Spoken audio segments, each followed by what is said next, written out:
kegiatan ini adalah dalam rangka satu meningkatkan kemampuan para pelaku hubungan industrial di perusahaan swasta dalam pelaksanaan penyelesaian perselisihan hubungan industrial baik secara material maupun secara formil. Yang kedua, penyamaan persepsi para pelaku hubungan industrial pada perusahaan swasta mengenai implementasi penyelesaian perselisihan hubungan industrial pada Undang-Undang Cipta Kerja dan peraturan pelaksananya.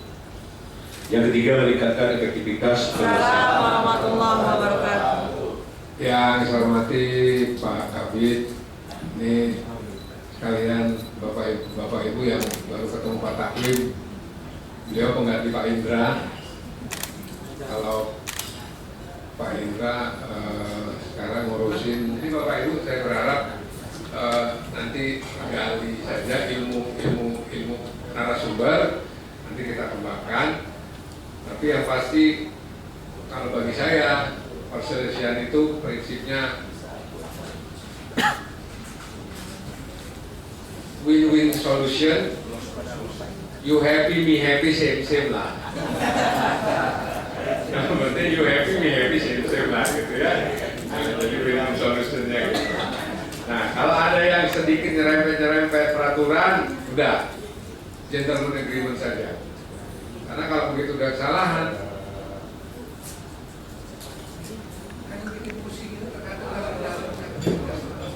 begitu ya. Nanti capek.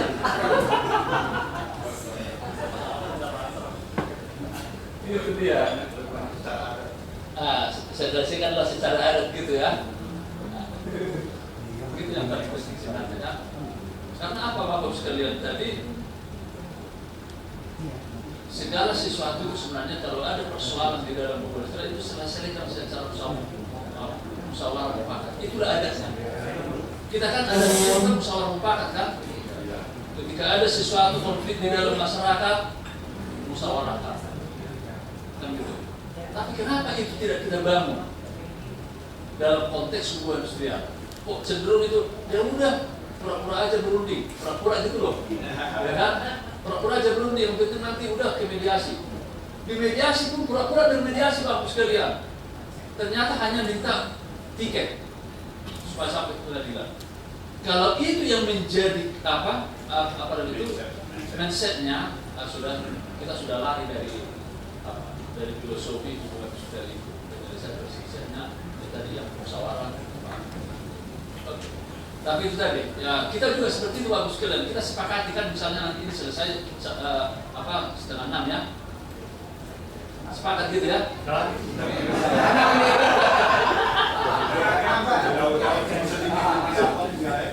Saya kan mau coba menawarkan Pak, ya namanya mediator kan gitu kan.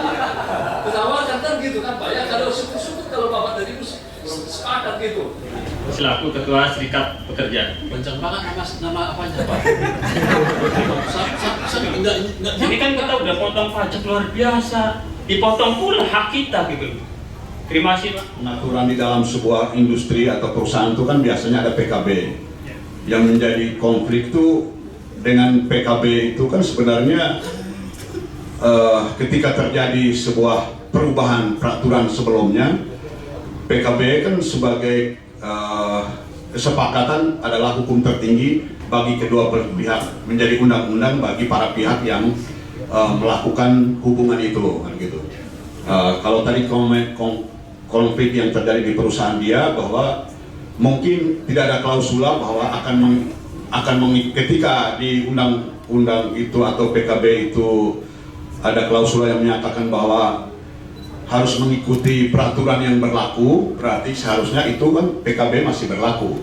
Tapi kalau memang ada klausula mengikuti peraturan yang ada, berarti PKB itu menyesuaikan dengan peraturan perundangan yang ada. Jadi untuk Mas Tujuan pemerintah kan membantu apa? Itu kan makanya dibuatkan itu.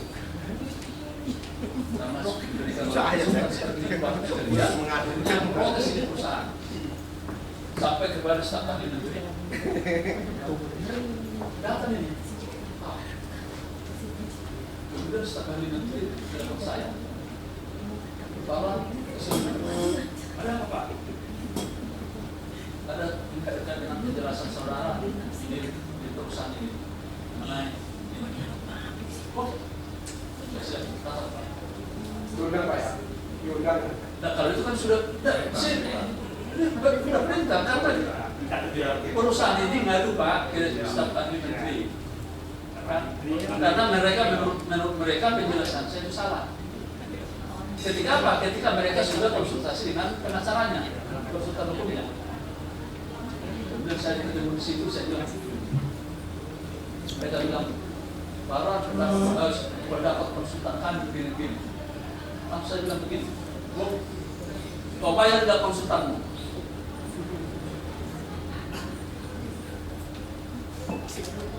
Aku kan nggak kau bayar di situ kan?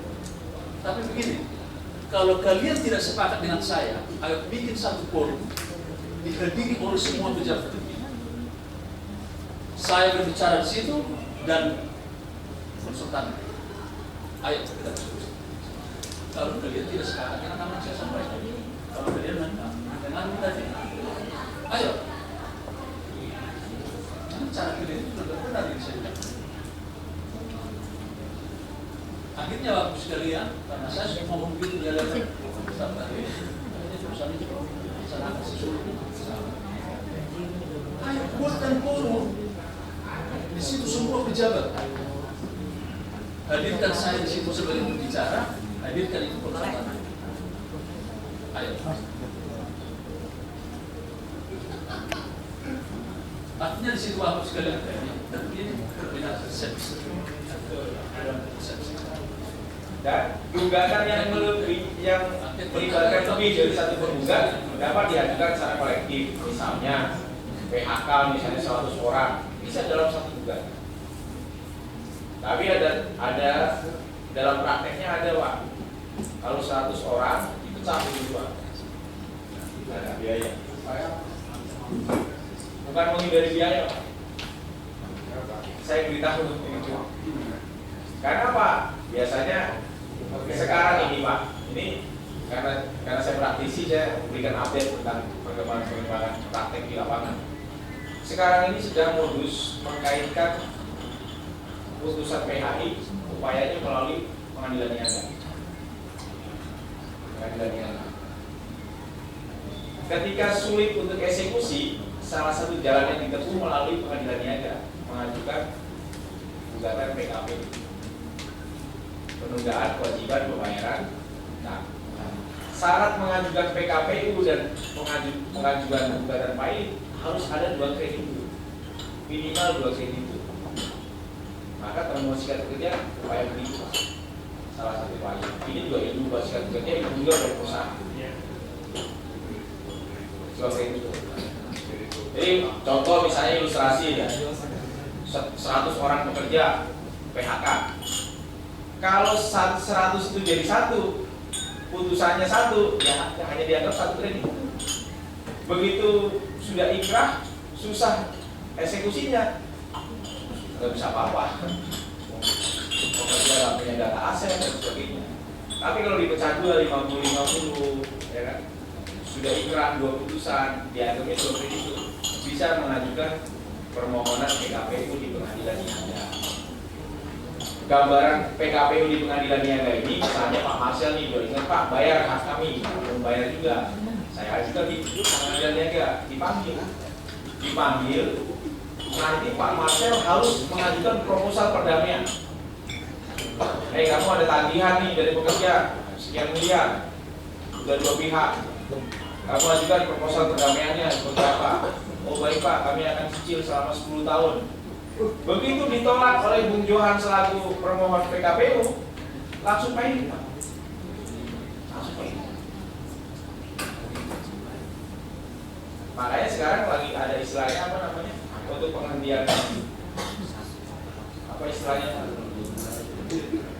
Mahkamah Agung sedang mau mengajukan ini penghentian sementara permohonan PKPU maupun pengadilan di gugatan kepailitan. Karena sekarang sudah masuk di pengadilan negara itu lebih dari 600 Pak. 600 permohonan PKPU dan gugatan kepailitan. Dan itu salah satu praktek dalam masing-masing sebenarnya sudah menyadari tujuannya sebetulnya harusnya sama Pak. Yang survive juga sama. Masa perusahaan survive, karyawan nggak survive, nggak setuju ya Bu? Iya. Betul. Tapi dalam tanda kutip dua yang survive itu mungkin perusahaan survive, tapi karyawan survive itu dalam artian nggak seperti perusahaan saja. Survive itu dalam artian perusahaan saja ada karyawan bekerja, tapi mungkin untuk kesejahteraan belum juga survive karyawan. Misalnya seperti itu. Ya, pendapat boleh aja Pak Johan itu bisa saja. Pak Surono, jadi kalau saya lihat di sini, saya di sini lebih kepada sharing pengalaman, sharing informasi dari Bapak dan Ibu sekalian. Kalau ada hal-hal yang kemudian terjadi perselisihan, apa yang harus dilakukan? Kita nggak pingin mediator di sini banyak. Provinsi berapa Pak Fadli mediatornya? 4 yang legitimasi.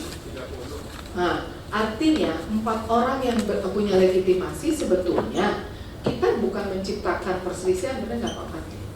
Tetapi yang kita kedepankan, ini karena di sini juga ada sharing pengalaman, sharing informasi dari Bapak dan Ibu sekalian. Kalau ada hal-hal yang kemudian terjadi perselisihan, apa yang harus dilakukan? Kita nggak pingin mediator di sini banyak. Provinsi berapa Pak Fadli mediatornya? 4 yang legitimasi. Nah, artinya 4 orang yang punya legitimasi sebetulnya kita bukan menciptakan perselisihan, benar nggak Pak Fadli? Tetapi yang kita kedepankan, ini karena di sini juga ada para mediator. Kita bisa coba bantu. Kita punya alat sekarang baru terpakai hanya 75%. Kalau sudah nyampe 85% atau 90%, saya akan transparan. Apapun hasilnya dari kerja keras itu kita akan kasih. Oke, saya bantu. Akhirnya punya komitmen kebetulan kita dengan pihak direksi dari pusat. Oke, akan saya buktikan. Tapi kalau nanti ada tidak transparan, tahu rasa, itu kan saya sedikit ini karena yang negosiasi kadang-kadang kita juga harus punya ini. Oke, nah pada saat tahun 2020 kita negosiasi, 2021 kita up sampai istilahnya pada saat COVID itu kita keuntungan kita bisa dan kita bisa memaksimalkan alat yang kita punya walaupun mungkin tahu ya, Satomer itu adalah pabrik tertua di Cilegon, pabrik kimia tertua tahun 75 berdirinya. Kalau dihitung kalau menurut stok kapital itu udah jadi rongsokan bukan? Udah 15 tahun lebih kan? Itu stok kapitalnya udah habis. Nah, kita maksimalkan. Alhamdulillah Bu, pada saat pemberian bonus kita dapat 5,5 kali gaji. Itu buktinya. Dan pada saat kenaikan gaji kita rata-rata di atas OMK. OMK hanya basic. Tapi kita minta sebagai ininya adalah performan bisa performan perusahaan atau performan karyawan. Kalau perusahaan untung, karyawan yang membuat untungnya juga harus dapat. Itu bisa tambah 2% dari apa yang menjadi basic kita. Itu mungkin pengalaman saya. Jadi di sini juga pihak pengusaha juga harus komunikasi betul Pak Ibu. Oke, Anda buktikan dulu. Oke, saya buktikan. Tapi kalau nyata, berikan kami yang kami minta. Itu alhamdulillah pada 2021 pada saat COVID kita alhamdulillah mendapat keuntungan yang lumayan. Terima kasih Pak. Sementara perusahaan lain, walaupun orang asing, kami di Kabupaten Serang ada namanya sosialisasi untuk tenaga kerja asing. Kita kelompokkan Pak Isa, nggak tahu ya, saya kalau di Cilegon ada nggak Pak? Jadi kalau orang Jepang kita kumpulkan Jepang, kalau orang Taiwan kita kumpulkan, karena mereka juga punya komunitas kan Pak. Kemudian kita sampaikan karena hubungan industrial di Jepang dengan di Jepang dengan di kita kan berbeda. Di Korea kita berbeda, di Taiwan berbeda. Kalau Korea sama Taiwan kita satukan. Dan itu kita lakukan. Ya. Bapak memang manajemen selalu minta gimana nih Pak solusinya. Jadi solusinya ini gimana kalau insentif nggak keluar, solusinya apa? Nah, yang sudah diatur di PKB saya bilang itu dilaksanakan Pak. Dan kita pun pernah menawarkan, kita ada koperasi juga ya Bu, koperasi karyawan, koplarnya. Di PDS itu gudang numpuk gula. Saya bilang Pak, kasihlah kesempatan kepada koperasi untuk membeli gula tersebut. Karena koperasi ini banyak yang minta nih dari UMKM Kota Cilegon, banyak yang minta karena gula rafinasi itu kalau dibikin buat Gipang katanya, Gipang nih Bagus ya Pak? Bagus. Oh, saya Jadi baru itu tahu, Pak. tahan sampai 3 bulan mungkin. Oh. Nah, tapi kalau gula biasa itu paling 1 bulan udah tumes. Nah, ini cuma ya itu tadi birokrasi juga. Kembali lagi kepada peran pemerintah yang harus mendapatkan izin dari kementerian ya. Menperindak. Nah, ini kan yang repot. Menurut saya kasihlah kemudahan bagi koperasi karyawan untuk tidak melalui itu gitu, bisa membeli itu. Jadi koperasi pun ketika bisa berkembang, bisa maju kan akan membantu kesejahteraan karyawan melalui SHU. Nah, ini yang belum ketemu Bu sampai sekarang belum, karena memang terbentur dengan aturan harus ada izin dari Perindak itu. Iya. Jadi sekarang kan kita belajar teknik negosiasi, kira-kira itu. Ya. Jadi kata Pak Fajar semua benar. Kata Pak Sulani kalau nggak diobrolin ya nggak akan ketemu. Kata Pak Fajar, gimana saya mau menyampaikan unek-unek saya kalau tidak di dalam negosiasi itu, gitu kan? Sekarang Bapak dan Ibu Pak Johan waktu ngelamar istrinya, pada saat ditanya nih istrinya nih, Bapak mau nggak menikah Ibu istrinya negosiasi? Terima kasih Bapak Ibu sekalian hadirannya. Mudah-mudahan kegiatan ini bermakna, bermanfaat, bisa diimplementasikan di tempat kerja masing-masing. Sampai jumpa, sampai ketemu lagi. Saya atas nama panitia mohon maaf atas segala kurang lebihnya.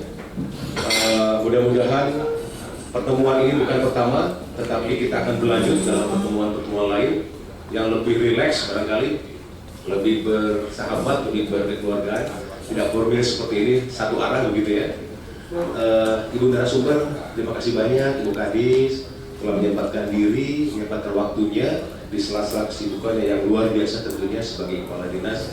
Suatu kehormatan bagi kami atas nama Dinas Tenaga Kerja dan Transmigrasi Pemerintah Provinsi Banten telah didatangi oleh Ibu sebagai narasumber.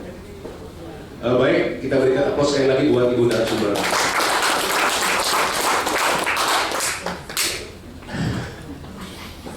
Dengan sama-sama mengucap alhamdulillah, kita tutup acara ini. Alhamdulillah. Terima kasih, kurang lebihnya mohon maaf. Billahi taufiq wal hidayah. Assalamualaikum warahmatullahi wabarakatuh.